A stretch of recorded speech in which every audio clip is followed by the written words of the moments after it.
मेरे साथ देखो, मुझे आपके बीच में आके आपको तैयार भी करना, और वहां मेरे दिल में जख्म भी है कि मैंने अपना छोटा भाई खो दिया। तुम्हारे लिए जिंदगी हंसी मजाक हो सकती है, मेरी जिंदगी हंसी मजाक नहीं। बात सुनो, तुम सुनोगे, इधर गौर करो सब लोग, तुम भी गौर कर लो, शायद काम आ जाए तुम्हारे। अभी अभी जब हम आ रहे थे तो एक खबर आई कि एक गाड़ी से एक्सीडेंट हुआ। एक मोटरसाइकिल पे हमारे तीन भाई जो भीम आर्मी के साथी थे वो जा रहे थे।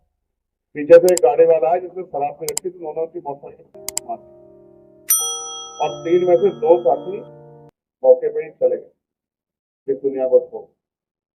एक का नाम है सहेंद्र कटारिया, चेक कर लेना, थोड़ी देर में सोशल मीडिया मिल जाए। वो छोटा भाई मेरी एक आवाज पे खड़ा रहता था। अब मेरे साथ देखो, मुझे आपके बीच में आके आपको तैयार भी करना, और वहां मेरे दिल में जख्म भी है कि मैंने अपना छोटा भाई खो दिया। तुम्हारे लिए जिंदगी हंसी मजाक हो सकती है, मेरे लिए जिंदगी हंसी मजाक नहीं। मैं इतना बड़ा दर्द लेके, इस पत्थर को लेके आपके बीच काम कर रहा हूँ। मेरा भी मन है उसके लिए उसके पास चला जाऊं, लेकिन नहीं, वहां चला जाए ना तो आप लोग कहोगे भाई ने हमारे यहाँ का एक कार्यक्रम दिया था, लेकिन वहां चले गए, लेकिन वो तो वहां चले गए। उससे देखो, इसके प्यारे भाई की, इसके छोटे भाई की डेथ हो जाए, जान चली जाए, वो क्या। और मैं इनको समझाता रहता हूँ, आपको भी समझा रहा हूँ, हेलमेट लगाया करो। आप बहुत सही गाड़ी चला रहे हो, सब कुछ ठीक है, अचानक से कोई शराब पिया हुआ आए, आप माँ बाप कहाँ से लाएंगे पैसा, कहाँ से घर बेचेंगे, जमीन बेचेंगे, क्या काम पे लगाएंगे आपको बचाने के लिए। अब मैं इतना अंदर, मेरे अंदर तकलीफ हो रही है। इधर आओ बेटा, इसको भेजो दिल्ली प्लेटफॉर्म, इधर आओ, इधर आओ, इधर।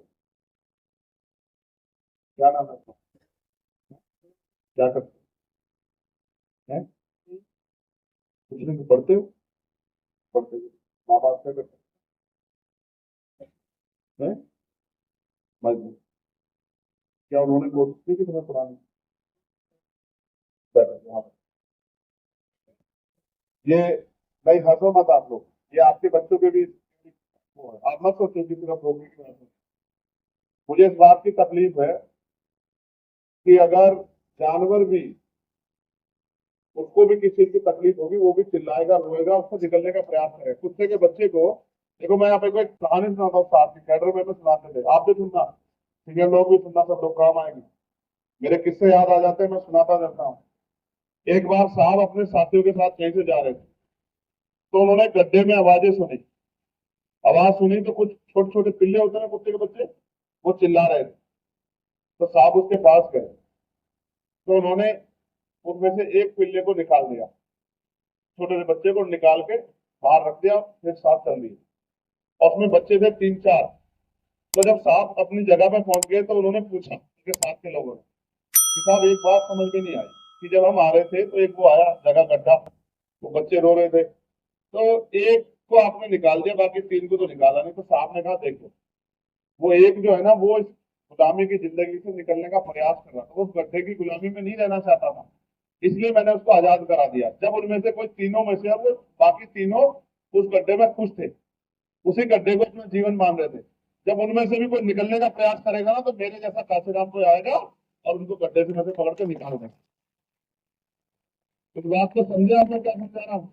कि जब कोई गुलामी की बेड़ियां काटने का प्रयास करेगा, जब किसी को अपनी माँ का दुख, उसका भूखा पेट दिखाई देगा, अपनी बहन के उजड़ते सपने दिखाई देगा, अपना टूटा हुआ घर दिखाई देगा, तो वो चैन से नहीं सोएगा, वो पूरी दिन रात मेहनत करेगा। जिसके ऊपर जिम्मेदारी आ जाएगी, जिसको अपनी बहन की शादी करनी होगी, जिसको अपने छोटे भाई को पालना होगा, जिसको अपनी माँ को दवाई ला के देनी होगी, जिसको अपने बीमार पिता का इलाज करना पड़ेगा, वो दूर भाग करेगा। 24 घंटे में 18 घंटे 20 घंटे काम करेगा, अपना तन मन में लगा देगा कि किस तरह अपने घर को सम्मान सम्मान का जीवन दे सके। और जिसकी समझ में नहीं आता, वो भूखा प्यासा होके, अपमानित होके भी हंसता तो नहीं। अब मैं रोकी के परिवार के बारे में इतना ही जानता हूं, मैं लिख के देता हूं कि इनको एक टाइम की रोटी खिंच के मिलती है, क्योंकि ये अकेली रोटी का ऐसा काम नहीं है। ये हमारे समाज के जो दलित पिछड़े मुसलमान आदिवासी हैं, उनके 90% लोगों के हालात हैं। उन 90% लोगों ने कभी हवाई जहाज नहीं देखा, ना कभी वो हवाई जहाज में बैठे, ना कभी वो ट्रेन में बैठे, उसमें एसी वाली में नहीं बैठे वो, ना ही उनके घर चार पहिए गाड़ी है। कुछ तो ऐसे जिनके घर दो पहिए गाड़ी भी, कुछ तो ऐसे जिनके पक्के मकान भी नहीं है, कुछ के मकान बन गए, प्लास्टर नहीं है, पेंट नहीं है, कुछ के यहाँ फ्रिज नहीं होगा, बड़ा टीवी नहीं होगा, कुछ भी नहीं होगा, फिर भी वो कुछ करना नहीं चाहते। तो मैं इसलिए मानता हूँ कि हिम्मत मर्दा तो मदद खुदा, जब तक अपनी मदद कोई खुद नहीं करेगा तो उसकी मदद कोई और नहीं करेगा, और जब कोई अपनी मदद करेगा तो फिर ऊपर वाला भी उसके ऊपर मेहरबान होगा, वो उसके ऊपर आशीर्वाद देगा, इमानदार कि भाई तू कुछ कर रहा है मैं तेरे साथ। अगर ऐसा ना होता तो 4-4 गोली लगने के बाद चंद्रशेखर आजाद आपके बीच जिंदा ना खड़ा होता। और मैं फिर बता मेरी बात सुनो, आपको समझ आएगा। मेरे पिताजी प्राइमरी स्कूल में हेडमास्टर थे, फिर भी 6 बच्चों का खर्चा नहीं उठ सकता। हम 6 बहन भाई हैं, मेरी 3 बड़ी बहनें, उनकी शादी मेरे पिता ने हम तीनों भाइयों को पढ़ाया। और मेरे याद है मेरी माँ घास खोद के लाती थी खेत से। अब क्यों लाती थी वो घास खोद के, आप सुन लो, क्योंकि उसको घर चलाने के लिए पैसों की जरूरत होती थी। उसको पता है, माँ को पता है घर कैसे चलता है। तो जब मैं स्कूल से आता था तो बैग रख के जल्दी जाता था, भाग भाग के खेत में से घास की गठरी उठा लाता कि मेरी माँ का भार कुछ कम हो जाए, उसको कोई तकलीफ ना हो। कभी लकड़ी लेके आता था। इस तरह से मैं पल पल के आया हूँ और मैं गरीबों के हालात समझता हूँ। लेकिन अगर आप अपनी हालात नहीं समझोगे, ये एक लौकी कहानी है, आप सबकी कहानी है, आपके घर में बहुत सारी सुधारनी है। और मैं सच कह रहा हूँ, जिन जो अमीरों के कुत्ते जिस भोजन खाते हैं वो आपके यहाँ कभी 1-2 साल में बनता हूँ। देखिए इस देश में अमीरों के कुत्ते बड़ी बड़ी गाड़ियों में घूमते हैं मेरे प्यारे भाइयों, उनके लिए एसी लगता है जब गर्मी आती है, उनके लिए हीटर लगता है जब सर्दी आती है, उनके लिए डॉक्टर अलग होता है, उनके लिए उनका दूध कैसा होगा इसकी टेस्ट होता है, उनके लिए बड़े अच्छे बिस्कुट आते हैं। हमें तो कोई मरा हुआ सोच के हमारे तरफ नहीं देखता। ये हालात है देश में, और फिर भी अगर हम कुछ ना करें तो भाई हम इस हालात के जिम्मेदार हैं। एक तो सरकारें पहले से ही हमारे संविधान को, आरक्षण को खत्म करने के लिए तैयार है। एक तो सरकारें वैसे ही हमें गरीब से गरीब बना रही है, जमी दर्ज कर रही है। और अगर हम भी कुछ न करें, आज पहले सरकारी नौकरी आती थी, आज पढ़े लिखे नौजवान बेरोजगार होंगे, और जो सरकारी नौकरियां वो भी सब खत्म की जा रही है। तो भाई आप कैसे तरक्की करोगे, जमीन आपके पास नहीं है, बिजनेस आपके पास नहीं, तो आपके घर में सुविधा कैसे आएगी, और आप कुछ करना भी ना चाहो। आप ये बताओ मेरी माओ बहने छोड़ो, घर में इज्जत उसकी होती है जो कामयाब होता है या उसकी होती है जो नाकामयाब होता है, आप बताओ अपने मन में। देखो मैं आपको एक सच्चाई बताता हूँ, सुनो। अगर बेटा पैसे कमा के लाता हो ना तो घर के लोग उसके लिए अलग से रोटी रख देते हैं, और अगर वो 11 बजे भी आ गया तो उसको कहते हैं भाई भाई को रोटी दे दो। और जो घर में हमारा टाइम होता है ना उसे कहते हैं लेके खाली हो। सच है नहीं सच है बताओ, मैं झूठ बोल रहा हूँ क्या? तो इज्जत कमानी पड़ती है रोकी, इज्जत कमानी पड़ती है, कोई इज्जत नहीं करता, इज्जत कमानी मेहनत करनी पड़ती है, हवा में नहीं मिलती इज्जत। इज्जत के लिए कुर्बानियां देनी पड़ती है। और अगर इज्जत चाहिए तो कामयाब बनो। और मैं यही कह रहा हूँ अपने बालों को कोई नहीं देखना, मेरे छोटे भाई मैं मान नहीं कर रहा हूँ, मेरा बिल्कुल जिगर का टुकड़ा है। इन बातों को कोई नहीं देखेगा। आज ये जमाने ढल जाएगी, कल किसी का तसला उठाना पड़ेगा, किसी खेत में काम करना पड़ेगा, और गाली देगा आदमी मालिक, किसी के परचून की दुकान पे काम कर रहा हो गाली देगा, अरे क्या कर रहा है, 4 बार बता। लेकिन अपने पैरों पर नहीं खड़े होंगे, हाथ में दस्तार नहीं बनोगे, कुछ काम नहीं सीखोगे, पढ़ा लिखोगे नहीं तो फिर समझो। मेरे पिताजी भी चाहते होंगे और हर के पिताजी चाहते हैं कि मेरा बेटा कामयाब हो। तो पढ़ाते हैं वो, इसलिए पढ़ाते कामयाब हो जाए, अपना पेट काटते हैं।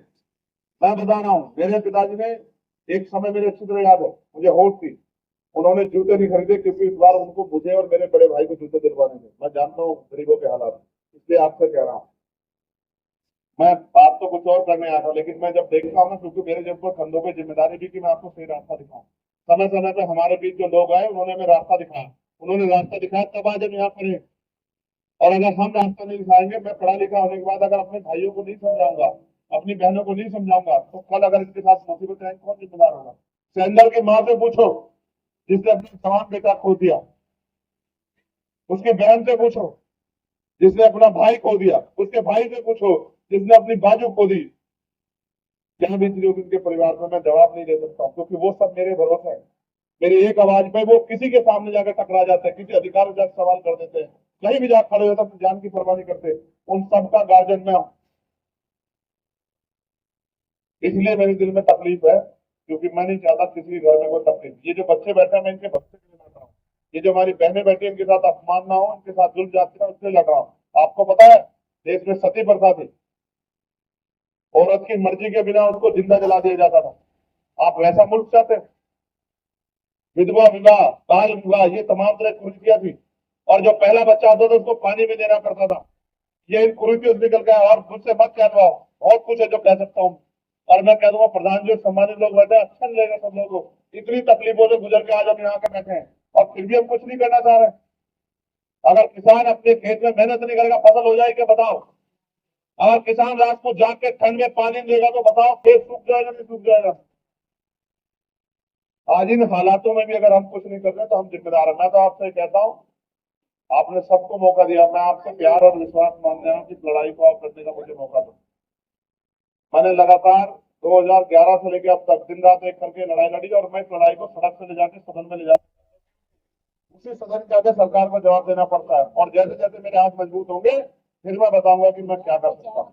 आज हमारे साथ बहुत सारे लोग हैं, लाखों की संख्या में लोग। और आप जानते हो जब दिल्ली में सत्तू रविदास जी वहां गुरु घर टूटा, हमने केंद्र की सरकार को झुका दिया, हमने सुप्रीम कोर्ट को झुका दिया।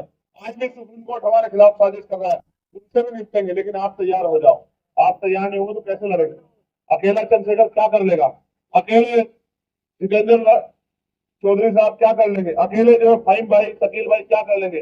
जब हम सब मिलेंगे, विवेक भाई क्या कर लेंगे, हरिओम जी क्या कर लेंगे? जब हम मिल जाएंगे और मिलजुल के अपनी तरक्की के लिए फैसले लेंगे तब जीवन बदलेगा। इसलिए मैं आपसे कहूंगा इस लड़ाई में आप सहयोग करें। आपने सबको जमा के देखा, लोगों ने आपको ठगा और कभी उन्होंने चुनाव के बाद आएगा कोई आपके बीच में? सच बताओ, आपने दिल का आया कोई चुनाव के बाद? आप बताओ, चुनाव के बाद आएगा पूछने आपको? तो आपको ऐसे लोगों की जरूरत है जो चुनाव के बाद आपकी बस्तियों में जाए, ऐसे लोगों की जरूरत है जो दिन रात आपकी लड़ाई लड़े और प्रयास करे कि आपको अपने पैरों पर खड़ा कर सके, आपको स्वाभिमान सम्मान दिए। तो आप बताओ आपको कैसे लोगों की जरूरत? आपको चंद्रशेखर आजाद जैसे लोगों की जरूरत है या आपको नालायक नेताओं की जरूरत है? पलट के आपको देखते भी नहीं। अगर अपने उस बच्चों का उज्जवल भविष्य चाहिए, आप चाहो कि आपका भाई ताकतवर हो और आपके बच्चों के लिए स्कूल बने, हॉस्पिटल बने, उनके लिए नौकरी हो, रोजगार हो, बहनों को घर पे कुटीर उद्योग लग के रोजगार की व्यवस्था हो, तो फिर चंद्रशेखर आजाद का साथ हो। और अगर आप इन गरीबी की जिंदगी में खुश हो फिर कोई दिक्कत, फिर कोई परेशानी नहीं। अगर आप इन गरीबी की जिंदगी में खुश हो, क्योंकि परिवर्तन वो करेगा जिसके साथ समस्या है, जो परेशान, जिसके जीवन में कोई समस्या नहीं, वो क्यों परिवर्तन करेगा? इसलिए मैं आपसे मदद मांगने के लिए आया कि आप इस लड़ाई मेरी मदद करो। क्या आप इस लड़ाई मेरी मदद करोगे? हाथ उठाओ जो लोग मदद करेंगे।